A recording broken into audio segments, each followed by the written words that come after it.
Hello दोस्तों, welcome back to my channel. मैं वल्लभ भाई पीके में आपका स्वागत है। तो दोस्तों, आज का जो आपका टॉपिक है वो है फिजिक्स के वो प्रश्न जो हर एक एग्जाम में ज़रूर आते हैं। तो आज हम सीखेंगे प्रतिशत त्रुटि पर आधारित प्रश्न। देखो, चाहे आप पॉलिटेक्निक का पेपर दे रहे, क्लास 11th में तो ये प्रश्न आता है, और अगर आप और भी कंपटीशन की तैयारी करते हैं तो इस तरह के प्रश्न फिजिक्स में ज़रूर आते हैं। तो आपको इन प्रश्नों को कैसे करना है और इसका तरीका क्या है, आज हम वो सीखेंगे। तो आपका जो पहला प्रश्न है, लिखा है कि एक ठोस का द्रव्यमान तथा आयतन मापने में क्रमशः 5% तथा 2% की त्रुटि होती है, उसका घनत्व मापने में अधिकतम प्रतिशत त्रुटि होगी। ये हमको बताना है। तो सबसे पहला काम क्या करना है, जो यहाँ पर दिया है, देखो लिखा है द्रव्यमान तथा आयतन, मतलब ये आपका द्रव्यमान का वैल्यू है और आयतन का वैल्यू दिया है 2%, और ये आपका क्या दिया है, ये आपका दिया है त्रुटि। तो लिखेंगे, देखो इस तरह से लिखेंगे, द्रव्यमान को लिए हम यम लिखेंगे, तो डेल्टा एम बटे में यहाँ पे यम हो जाएगा और गुणे में हो जाएगा 100। ठीक है, तो द्रव्यमान के मापन में त्रुटि आपका 5% है, तो यहाँ पर लिखेंगे 5%। ठीक है, उसके बाद क्या लिखा है, आयतन, तो आयतन के लिए लिखेंगे v बटे में v और गुणे में हो जाएगा आपका 100 बराबर आपका दिया है 2%, तो यहाँ पर लिखेंगे 2%। पहले तो आपको लिख लेना है जो वैल्यू आपको दिया होगा। उसके बाद आपको क्या करना है, यहाँ पे लिखा है घनत्व, तो सबसे पहली चीज़ आपको घनत्व का फार्मूला आना चाहिए। तो घनत्व बराबर फार्मूला होता है द्रव्यमान बटे में आयतन। ठीक है, ये फार्मूला होता है घनत्व का। घनत्व बराबर फार्मूला हो जाएगा द्रव्यमान बटे में आयतन। तो यहाँ पे घनत्व को हम रो से लिखते हैं, बराबर द्रव्यमान के लिए हो जाएगा m और आयतन के लिए हो जाएगा आपका v।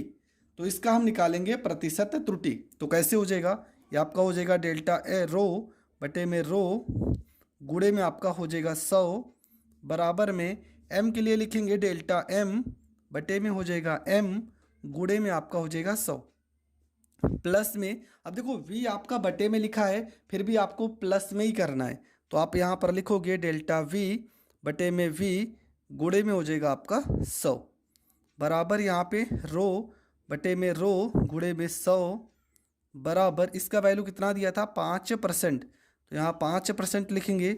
इसका वैल्यू दिया था 2%, यहाँ पे 2% लिखेंगे। 5 में 2 अगर जोड़ देंगे तो आ जाएगा 7%, और ये आपका हो जाएगा करेक्ट आंसर। तो आपका जो उत्तर आ जाएगा वो आ जाएगा 7%। तो ये आपका हो गया पहला प्रश्न सॉल्व। आपको कुछ भी नहीं करना है, जैसे जैसे मैं बता रहा हूँ बस यही तरीका आपको अपनाना है, आपका पूरा का पूरा प्रश्न एकदम सही हो जाएगा। इसके बाद जो अगला प्रश्न है, देखो प्रश्न में क्या लिखा है कि एक पिंड के द्रव्यमान तथा वेग, लिखा है एक पिंड के द्रव्यमान तथा वेग के मापन में त्रुटि क्रमशः 2% व 3% है। पिंड की गतिज ऊर्जा के मापने में अधिकतम त्रुटि होगी, ये आपको बताना है। तो द्रव्यमान के लिए लिखेंगे डेल्टा m बटे में m गुणे में आपका हो जाएगा 100 बराबर कितने परसेंट की त्रुटि है, 2% की, तो यहाँ पर लिखेंगे 2%। ठीक है, उसके बाद लिखा है वेग के लिए लिखेंगे डेल्टा v बटे में v गुणे में आपका हो जाएगा 100 बराबर में लिखा है 3%। तो प्रश्न में पूछा गतिज ऊर्जा के मापने में कितनी प्रतिशत की त्रुटि होगी। तो सबसे पहले आपको गतिज ऊर्जा का फार्मूला पता होना चाहिए। तो गतिज ऊर्जा बराबर फार्मूला होता है 1/2 द्रव्यमान गुणे वेग स्क्वायर, द्रव्यमान गुणे वेग का स्क्वायर, ये होता है गतिज ऊर्जा का फार्मूला। इसको हम लिख सकते हैं k बराबर में 1/2 mv का स्क्वायर। तो इस फार्मूले की सहायता से इसको हम सॉल्व करेंगे। तो यहाँ पर लिखेंगे k बराबर हो जाएगा 1/2 mv का स्क्वायर।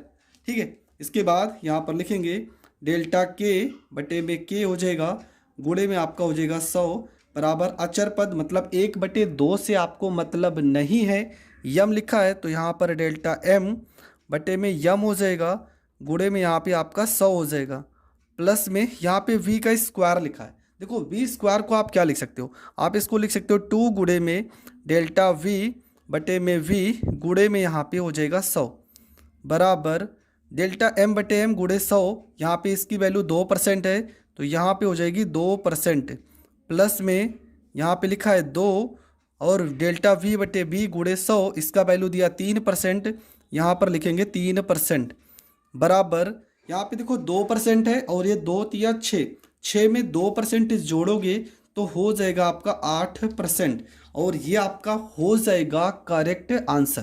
तो आपका जो उत्तर आएगा वो आ जाएगा डेल्टा के बटे में के गुणे में 100 बराबर हो जाएगा 8% और ये आपका हो जाएगा करेक्ट आंसर।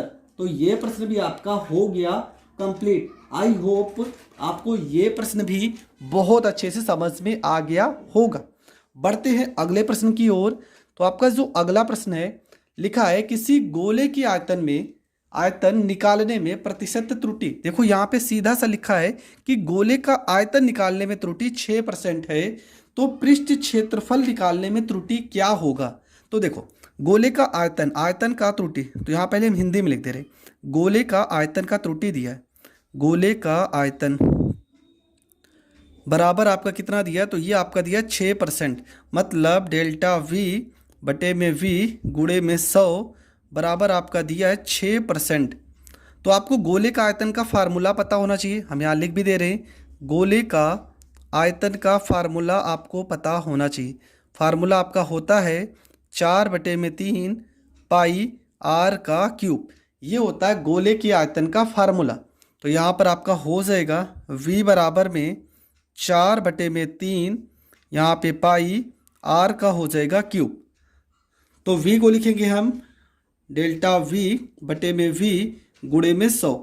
अचर पद और पाई से हमको मतलब नहीं है, यहाँ पे r का क्यूब लिखा है तो 3 को लिखेंगे आगे, गुणे में हो जाएगा डेल्टा r बटे में r गुणे में हो जाएगा 100। देखो इसका वैल्यू कितना दिया 6%, तो यहाँ पे लिखेंगे 6% बराबर ये आपका हो जाएगा 3 गुणे डेल्टा r बटे में r गुणे में हो जाएगा 100।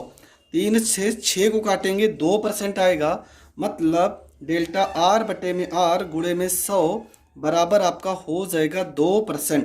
ठीक है, यहाँ से आपकी त्रिज्या आ गई, पर आपको निकालना क्या है, आपको निकालना है पृष्ठ क्षेत्रफल में प्रतिशत त्रुटि।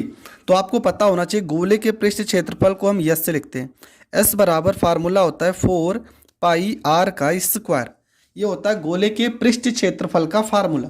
तो यस को हम लिखेंगे डेल्टा एस बटे में एस गुणे में 100, 4 पाई आपका अचर पद है तो इससे मतलब नहीं है, आर स्क्वायर को हम लिखेंगे 2 गुणे में डेल्टा आर बटे में आर गुणे में आपका हो जाएगा 100। यहाँ पर हो जाएगा डेल्टा एस बटे में एस गुणे में 100 बराबर हो जाएगा 2 गुणे डेल्टा आर बटे आर गुणे 100 का वैल्यू 2% दिया है, तो यहाँ पे 2% दिया है, बराबर हो जाएगा 2 को 2 से गुणा करेंगे 4%, तो यहाँ पे डेल्टा एस बटे में एस गुणे में आपका हो जाएगा 100 और ये 4% जो आ रहा है ना, ये आपका हो जाएगा करेक्ट आंसर। आई होप आपको हर एक प्रश्न बहुत अच्छे से समझ में आ रहा होगा। अगर समझ में आ रहा है तो वीडियो को ज़्यादा से ज़्यादा लोगों तक ज़रूर शेयर करें और चैनल पर अगर नए हैं तो प्लीज़ चैनल को सब्सक्राइब तो ज़रूर कर लीजिए, जिस कारण आपको हर एक वीडियो का नोटिफिकेशन सबसे पहले मिलता रहे।